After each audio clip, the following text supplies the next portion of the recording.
Hey everyone, this is AVJVGaming bringing you episode number 1 of this tutorial series, and this has been a long requested thing, so I decided I may as well get a video out on it. Now, in this series, if you're kind of confused on what this tutorial series is all about, it's giving you lot of tutorials, all you subs of mine, how to better your game, or probably add some better skills into your game. Now, certain tactics and all that sort of stuff in FIFA. Now, in this video, I'm going to cover the custom corner tactic. It's been requested quite a bit. I just showed you how to get there to the practice arena, and then you're going to press the back button. It should bring up a menu which will say the practice arena menu. Now, it's got all these different options.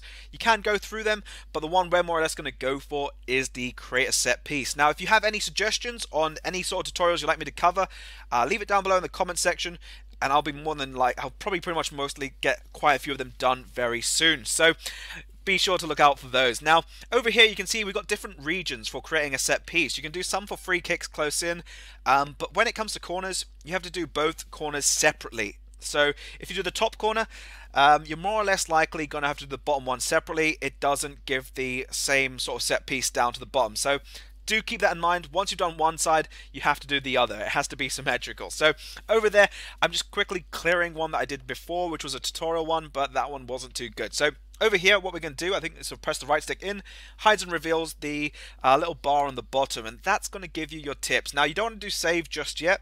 You more or less want to record run paths, and I've kept those two defenders over there more or less near the halfway line, because if you do get counter-attacked, if you got one player, you're more or less going to get outnumbered when your opponents go for that really quick counter-attack. So I keep two defenders out there. Now, over here I'm trying to understand this player. I believe he's a midfielder of ours. I think it's Isco, if I'm not mistaken, on this squad. But over there what I'm doing is pressing the record button, and then as soon as he's done his run path, you have to move in with the left stick and then stop the recording by pressing the B button or the circle, depending on which console you are on. Now, what I'm doing over here is I'm going to get as many players I have in the box and crowd the goalkeeper. Now, everyone asks me, why do I crowd the keeper? And that's because keepers in this game, as many of you know, are not very good. And when you crowd it around the keeper, it prevents him from going out. So it kind of gives him a little bit of a confusion out there. And also, you're going to make now run paths for your players. So I've kept this player over there right at the back post, quite far out, and he's more or less going to be the man who's going to run in, just in case we overpower it, because we don't want the opponents to get the ball and then suddenly go on a run purely because we overpower the ball. So that's like a backup player. So over there, the rest of the players that we have over there, what we're going to do is use the record button, and we're just going to pull them out slightly. You can pull them out further than your others, and you can do a really good split effect if you pull some out up to the near post, some further to the back post, some into the middle. But this one's more or less a cluster of them just literally running out at once. Now, those two over there, we're not going to put run paths on them because we want them to stay tight and just more or less be our backbone in the team. Now, what we're going to do is save it. I believe it was the X button or square button on PlayStation. And we're going to go quickly over and save it as AVJV. I think we're going to just call it that. And over there now, what we're going to do is go down to edit an existing set piece. And over there, we can now test it. So I'd recommend testing it after you saved, purely because, and I have to say this all the time, I have to stress this one out a lot, if you don't, sometimes you can test it and then it might completely just remove it. So always save it first, then test later.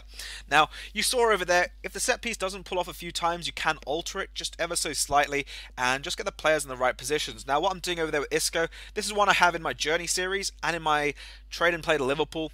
But what I'm doing over there is I'm more or less getting the midfielder that's on the edge to get the ball in for a finesse shot. And I've practiced that a bit with Gerrard recently on my Trade and Play to Liverpool. So over there you can see just getting a beautiful shot in with Isco. Beautiful shot, and the keeper is unable to save it.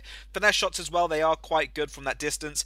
And if you do want to send it into the middle, you can see there the backup man really getting involved and saving us over there from that attack. So I'm going to show you a new set piece. And I always do save it again and again. Some of you will be like, why do you save it twice? Just in case that it does sometimes get a bit messed up. So what I'm going to do now is I'm going to show you a new set piece. This is one I haven't showed anyone yet. It's not been in my new series. Well, I haven't covered the new series yet, but yeah, it's not been in the Journey series. Neither has it been in the Trade and Play to Liverpool. So this is one over here. I actually saw this. I defiled a bit of Bayern Munich and a bit of Barcelona, and I put them in when I was watching them on TV, and I just tried to understand how I can do a dummy and then just sort of get a few different players. Now, I'd highly recommend probably pause this video and go through it step by step for this specific one, because I haven't really covered it before. And the first one is very, very simple. So what I do is I normally just practice the runs without creating the recording the set piece. Then as soon as I record it, that is more or less what I'd go with for the player. Now if you have recorded a run for a player, a run path, you can always just choose that player again, press the record button, and that will change the run path. It'll make a new run path for that player. Now what I'm doing over there is I'm more or less using that first player closest to the corner as a dummy, and the second one will more or less go into the middle for the box. So he'll get a little bit of a he'll sort of pull off a little bit of a trick over there. And you're going to see over here, I'm getting the next player over there right now, and he's going to go right into the near post. So if I want to get a triple tap with the power button, for the lob button, it'll more or less drill it along the ground, and he can literally smash it into the back of the net. Or, you know, you can just get a soft chip into the middle of the box, and now you've got two guys near the near post going ready for those headers. So it pretty much covers everything, this set piece over here. And I've also got a player over here. I'm going to bring him right down just in case I want to really overpower it. And he's more or less just going to be there to back us up as getting one of those outside foot shots. So if you see the set piece over there in my new video, you'll definitely see how crazy it is. It's just absolutely amazing. And I'm going to show you now how it pulls off. But also be sure to let me know down below in the comment section any new tutorials you'd like me to see. I think another one that was requested quite a bit was my camera angle how do I use my camera angles and why are they so far out, and what's all the whole purpose behind that. That'll be also in a tutorial video. And another one was my dipping free kicks, because I've got some crazy free kicks. But over there you can see straight away from the practice it goes and scores. So this is a really great one. All you can do is probably just pause the video right there and understand the run paths, and then go and create it yourself. Now if you even want to do a chip into that player there, I think that was a bit too early. All you got to do is practice a few times understanding the runs, and you'll get much better with these set pieces. So you can make, I think, up to 4 maximum, and with the free kicks as well, I always recommend that. Look at this over there, going for the finesse shot, and there you go. So that's the set pieces. Hopefully you'll have enjoyed. I think I'm just going to go run through a couple more, and I think that will be about it for this episode. So hopefully you'll have enjoyed. If we can hit 40 likes, that would be absolutely fantastic, and hopefully you'll have enjoyed, and yeah, that will be absolutely crazy. So if you're new, subscribe. Feel free to subscribe. You'll see a lot more FIFA content, a lot of more tips that will help you all out, and you'll probably see a trade and play to Liverpool tomorrow. So this has been AVJVGaming, and I'll catch you all for tomorrow's video.